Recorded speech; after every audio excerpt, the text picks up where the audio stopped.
Here, I lose stereo. Okay, I've now got mono coverage, which, as we said before, for speech doesn't really matter. When I get to here, there's a little noise. When I get to here, it starts to crackle. When I get to here, it starts to fade in and out. If I get to here, I'm really straining, but I can still hear it. And as we know, people will listen to radio, if it's content they want, actually outside the coverage area. You know, if they do auto scan, they might lose the station, but they'll keep listening. With digital, we have a small problem. Because although I said here, which is further than FM, if we step here, it stops.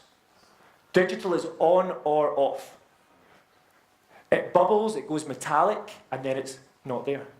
So we do have to factor in when we look at coverage plans, and if you're considering the investment of digital radio versus FM, you have to be aware when you see these graphs and these plots, you have to think about what happens outside the coverage area.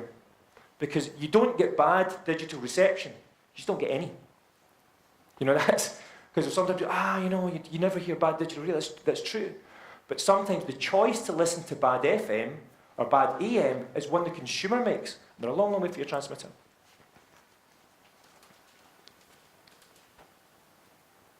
Okay, I thought there was one more slide.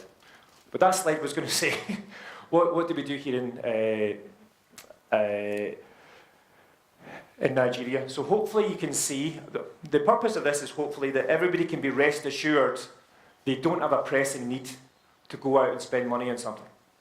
You know, the digital radio is something which you can access through digital TV and through internet at low cost.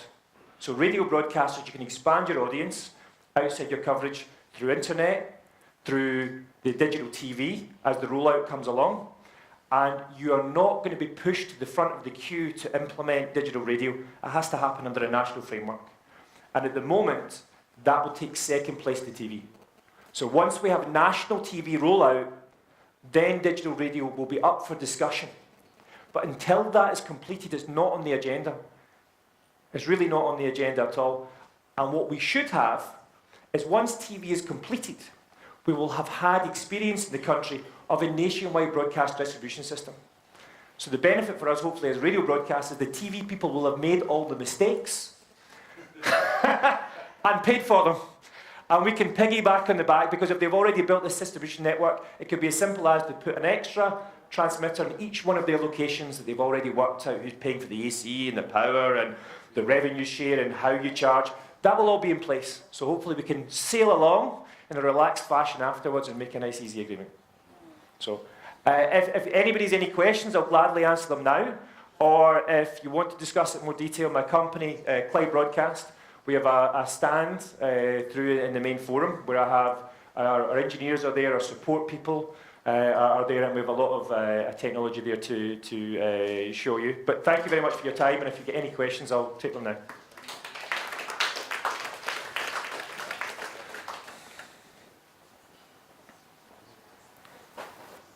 Yes, sir.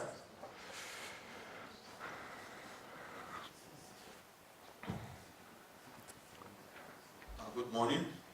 Thank you. Please, I want to know, just like the DAB, you need license to operate, like the examples you shared with us. Yes. Do you need license to operate the internet radio or streaming? Well, sometimes technology moves faster than regulation. So no is the answer.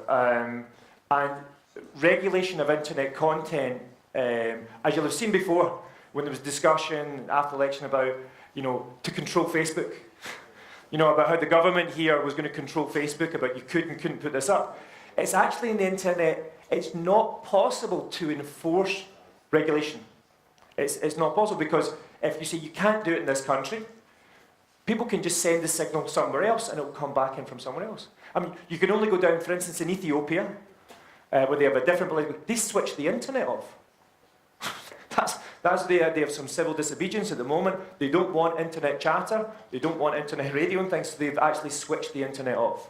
Now, that is not a situation that Nigerians would tolerate from their government. So the regulation of internet is really something that has to be done consensually between the regulator, and it should happen consensually amongst the broadcasters, okay? Because you don't want, I think I was listening to an interesting presentation in TV from Greg from Royal Roots, and he was talking about broadcasters and TV being at risk from these YouTubers and everybody. These people need to be brought into the fold. So for internet, I would suggest that before too long there should be a Nigerian Internet Broadcasters Society, or association, to set quality standards.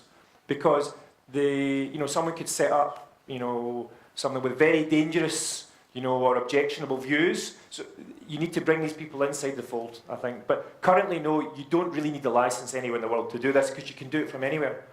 But if you wanted to, notwithstanding NBC are here, I mean, you could just go to Ghana and do it. You could go to the UK. You can set up an internet radio station anywhere in the world. So not really, no. Okay.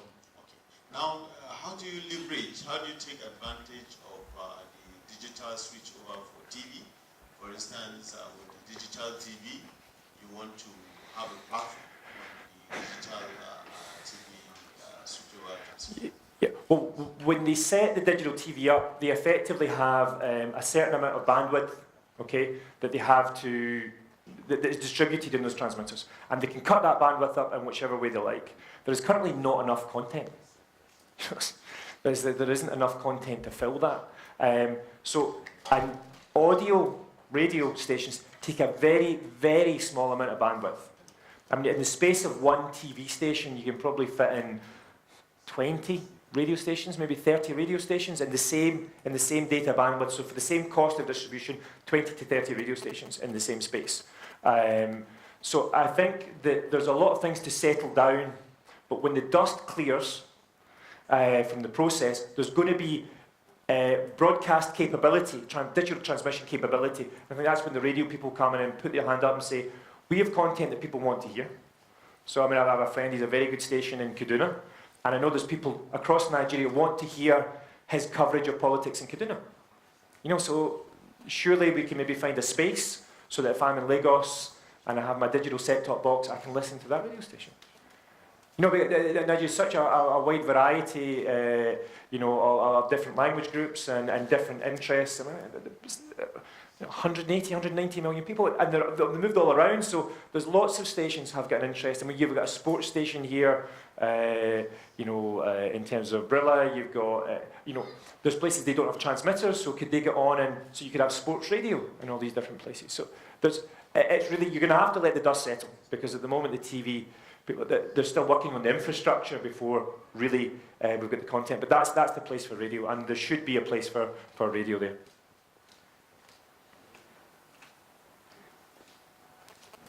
Anybody else?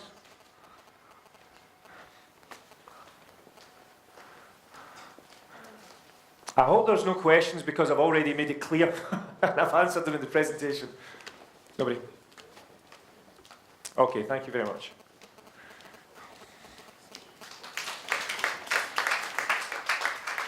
Thank you.